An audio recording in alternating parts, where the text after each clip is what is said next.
Welcome, history buffs and lovers of Mamaroneck Harbor and Harbor Island Park.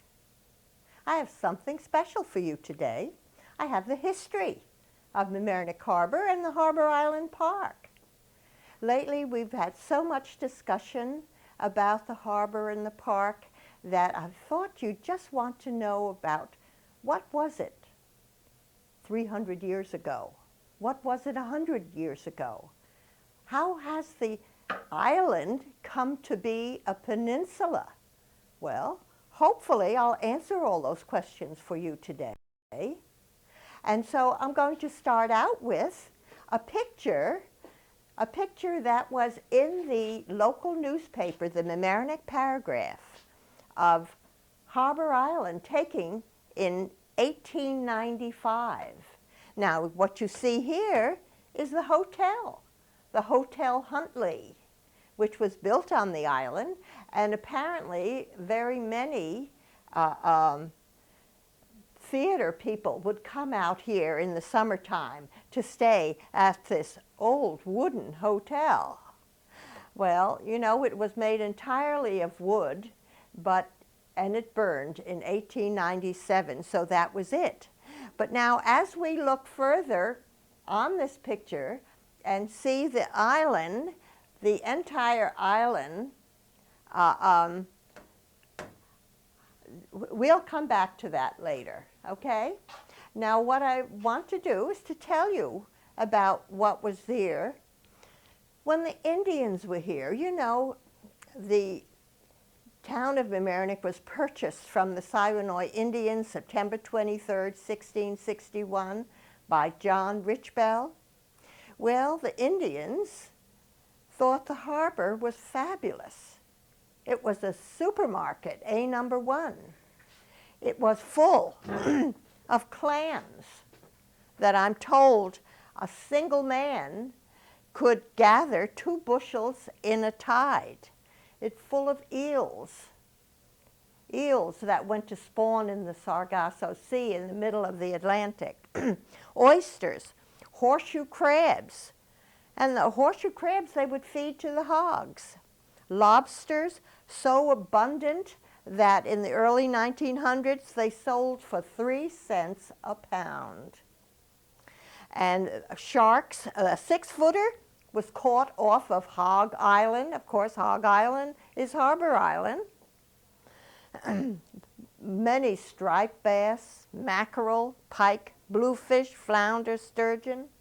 We had all of those that the Indians had for their food, that they would gather here in the spring and summer and fall and smoke the fish and the seafood for their winter food. It was just wonderful.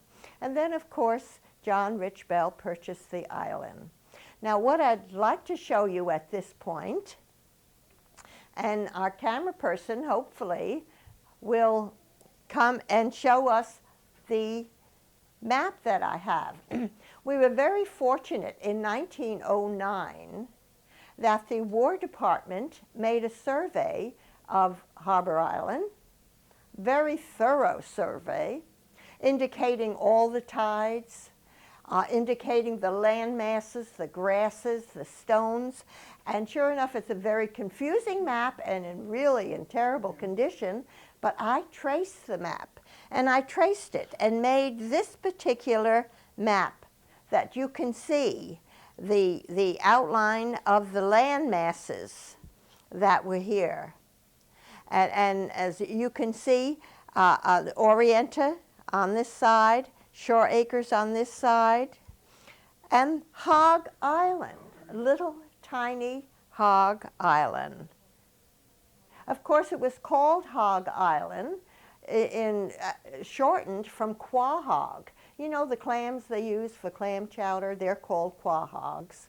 Well, so sure enough, it was called Hog Island because we had loads of quahogs in our basin. And you could see in the West Basin that it was just full of grasses, whether it was sedge grass, which was used for bedding for the animals, or spartina grass that just stood there and helped clean the harbor.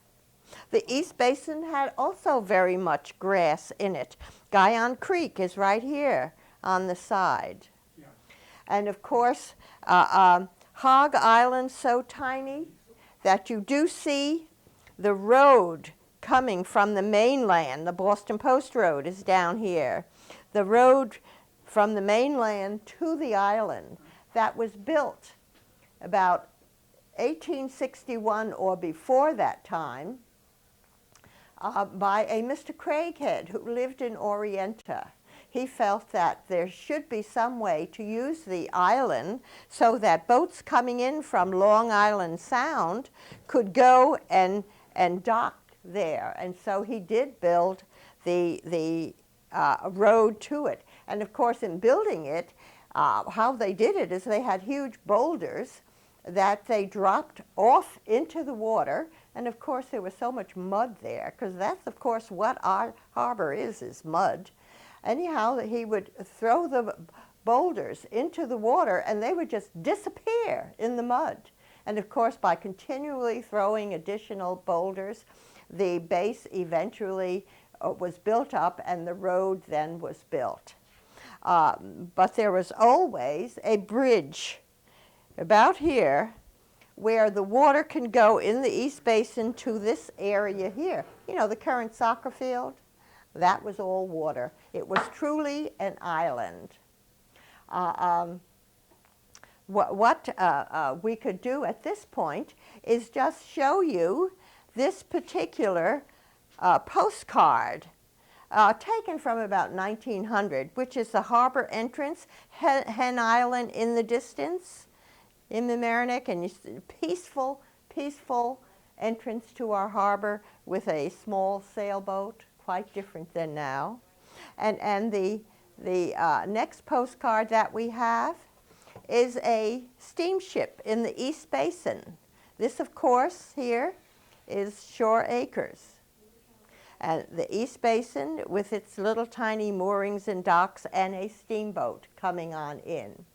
But now let us get back to the history of the island. In 1871, Captain Chapman was permitted the first boatyard in the East Basin. 1890 was the first time that the island was called Harbor Island, 1890, over 100 years ago. Before that time, it was Hog Island. It was so tiny, insignificant. But, you know, they did make a new dock out here so that boats coming from New York City would take only 2 hours, would be shorter than it is now. And Captain Charles W. Davis had 3 trips weekly from Mamaroneck Harbor to New York City, to the docks there in the city. So, you know, it was getting to be quite a busy place.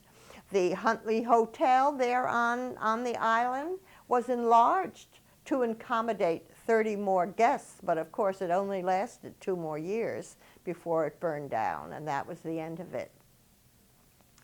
Well, it was 1896 when 2 gentlemen from Tuckahoe, Ballou and Merritt were their names, they purchased the land here, the island and the land, for $20,000. Well, it was in the early 1900s when a number of residents got together and said the new village of Mamaroneck, the new incorporated village of Mamaroneck, should purchase the land. But of course, with referendums, it was turned down. But then in 1907, the village did purchase the land, the park, the island, and all its land for over $69,000. Well, it was only a few years before, maybe 10 years before, that Ballou and Merritt had paid $20,000, but the village paid 3 times, more than 3 times. They paid $69,000. But I feel that's the best $69,000 the village ever spent in all of its history. Well, it was 1908, 1909 that Orienta Yacht Club, the members of the yacht club, got together and said something should be done with the harbor. It should be dredged so that boats could come in on something other than high tide. And so sure enough, they went down to Washington, D.C., and appealed to the government there, the federal government, that Mamaroneck Harbor be dredged. And it was. It was an excellent dredging, and that's, of course, why we have this particular map, this such a fabulous piece of history that is so actual, the War Department survey of Mamaroneck Harbor, which shows how it really was to start with.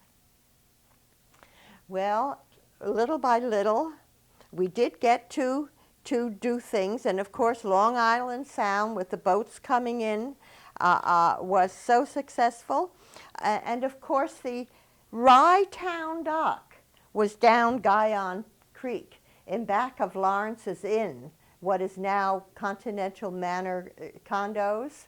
And of course the ships that came in with the produce for the Rye Town Dock could not go into the East Basin, so they had to offload on the dock here outside of the old green dock outside of Hog Island, and they would perhaps be made into rafts if it were lumber, or into flat bottom barges or something, and then be able to go in the East Basin and down Guyon Creek to the town dock back there in back of Lawrence's Inn, or what we now know as Continental Manor on the Post Road. Well, by 1920, let us get back to this little tiny Hog Island. Isn't it so tiny? You know, how could it be what we have now that goes all the way with the peninsula, all the way down to the Post Road?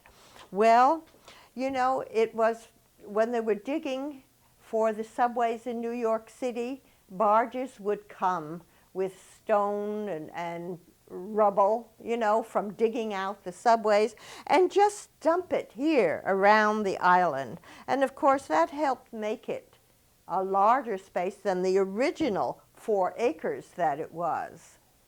Well, by 1920, the village built a playground on the island, about the same place where the current playground is.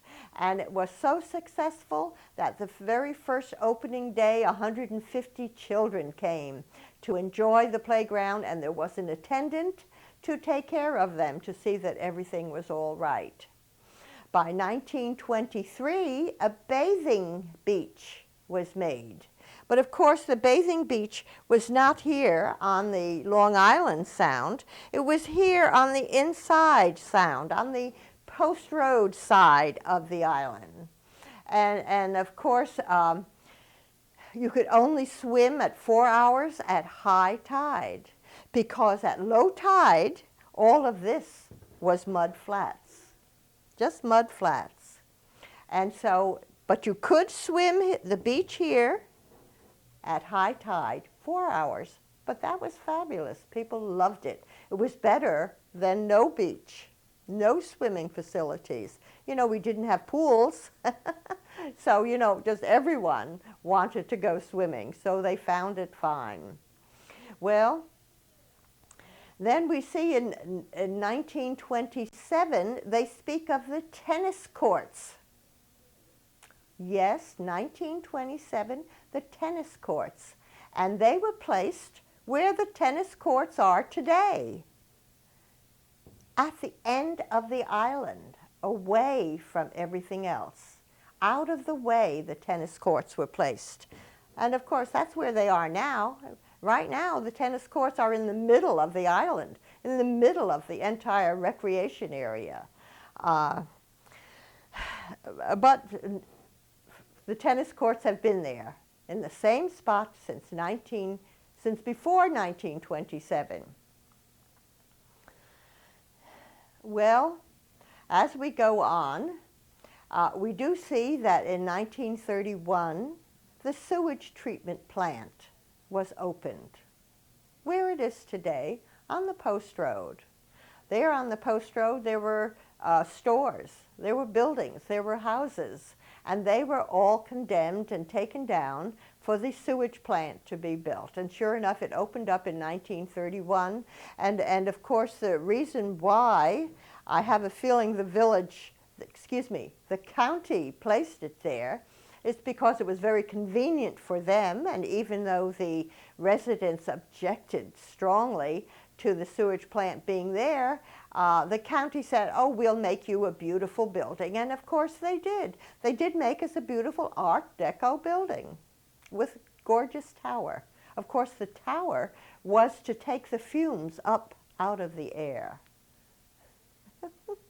So, as we go on, speaking about our harbor and our park, Depression came there in the early 1930s, and by 1933, the WPA work began. That was the Works Progress Administration.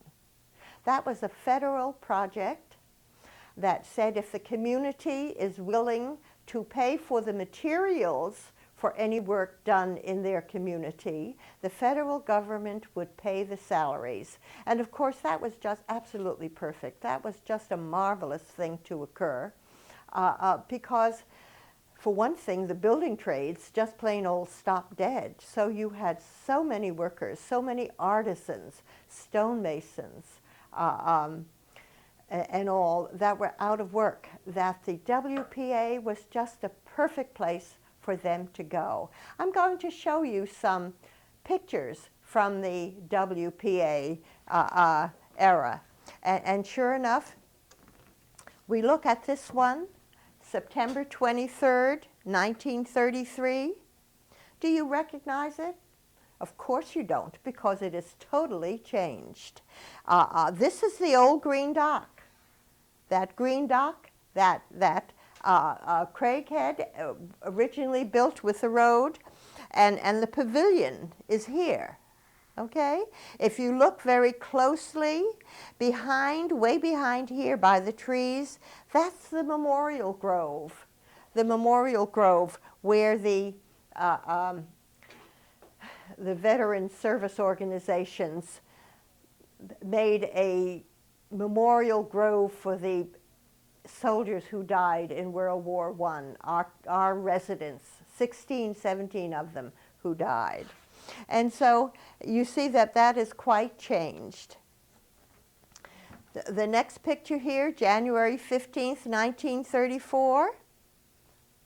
You don't quite recognize it because it has so changed. This is the lawn where the firemen have their carnival every year.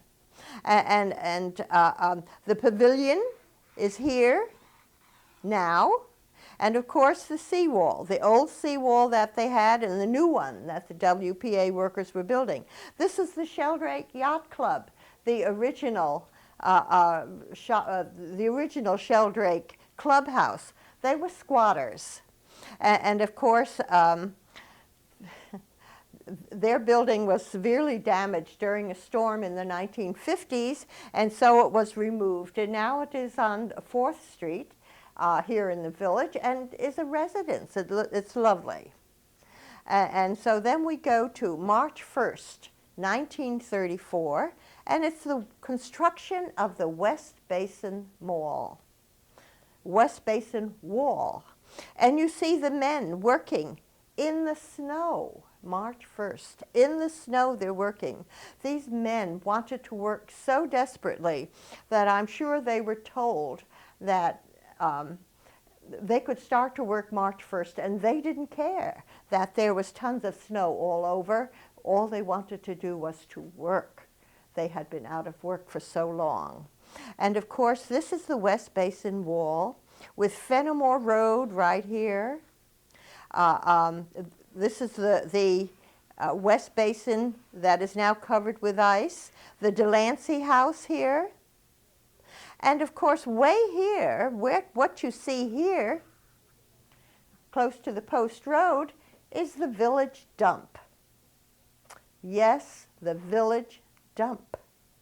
You would see trucks coming in and dumping the village trash, and there was always a fire burning there. With burning the trash, you know, there was no such a thing as air pollution. We didn't know about that.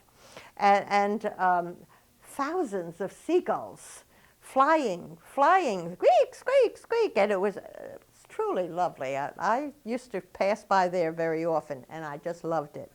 And now you see the same picture with the wall just about complete in October, this same wall, as you see, and you see the West Basin with all of the Spartina grass. Here is Fenimore Road and the Delancey House. So you do see that that wall is such a benefit. Of course, the wall isn't complete. It ends here, and of course, later on, the wall was complete to go completely around the West Basin. Well, we do have so many things going in the village, and of course, with the making of the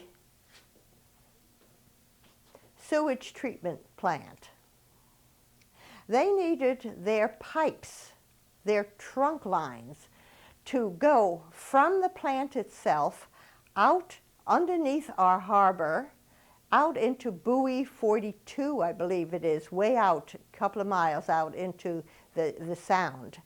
Well, in order to make this pier with the trunk lines going down into the water, there is the pier on the right-hand side of our beach now, that is where the trunk lines go. In order to cover up all of those pipes, the county dug the land in front of the beach to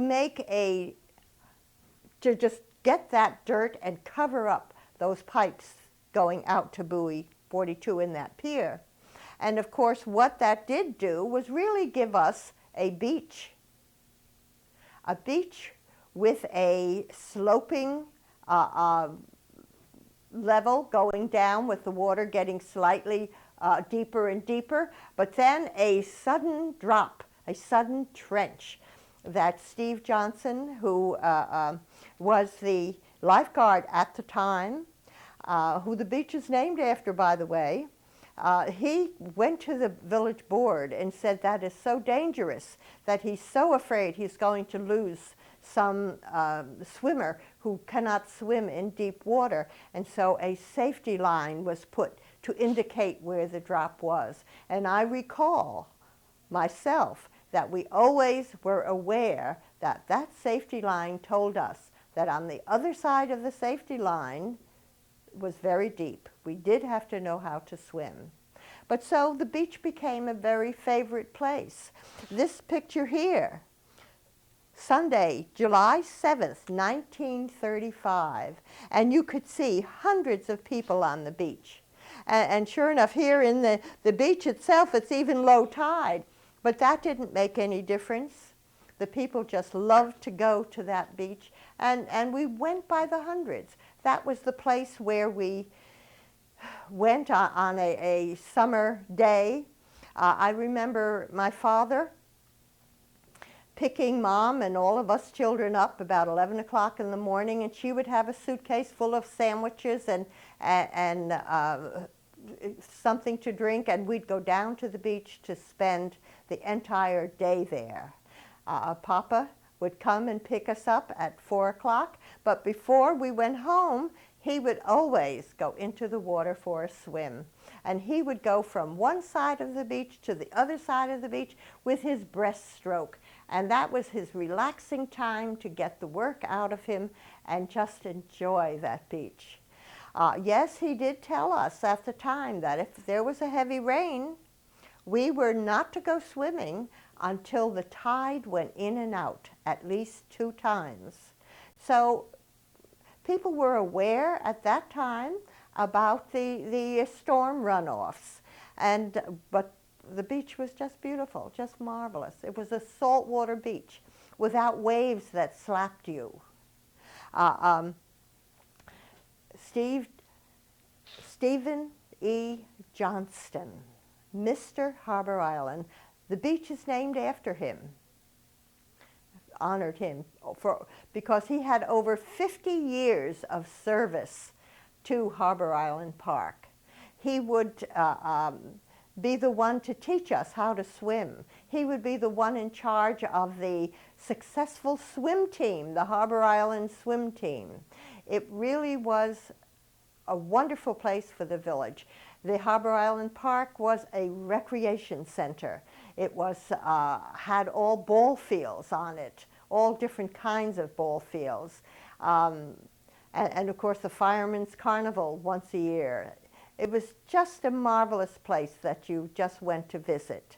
And of course, when you see that the figures for the beach permits in 1982, the permits sold, the family permits, not individuals, family permits sold, was over 2,900. But of course, you know, 1982 started the pollution. I don't know why. I don't know whether it was the geese, because the Canadian geese came at that time. But sure enough, it was a time, I know when the Canadian geese were so thick, we had over 1,000 of them there, that I started a petition to please for the village to get rid of the geese. Well, they did try, and they were quite successful, that we do not have the thousands that we had at that time. We have much less. But 1983, there were only 1,200 beach permits sold. So people from that time, you're talking about 19 years ago, that we have had pollution, that we have been problems. In 1990, only 160 beach permits were sold. It was just so terrible. And of course, the year 2000, the beach was closed the entire year. So anyhow, our harbor, our precious harbor, you know, I forgot something, and I'm going to have to make up for it. What I forgot to tell you was about one of the dredging. You know, this is a list of all the dredging times that was done. But this 1938 dredging in the West Basin, that was truly the huge job that dredged the entire West Basin to make it what it is today. And of course, all of the fill that they dredged out of the basin went into make the peninsula of the island.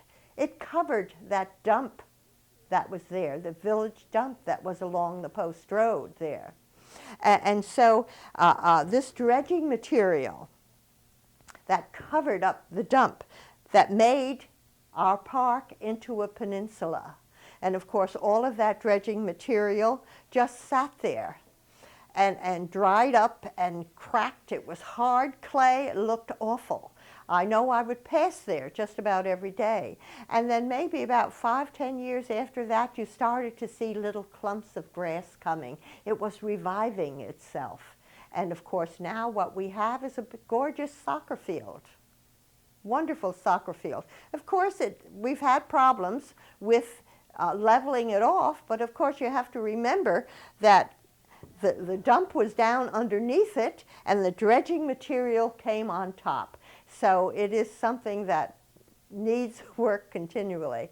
But I have tried to bring the history of the harbor, of Harbor Island Park to you, and I hope you've enjoyed it. See you next time.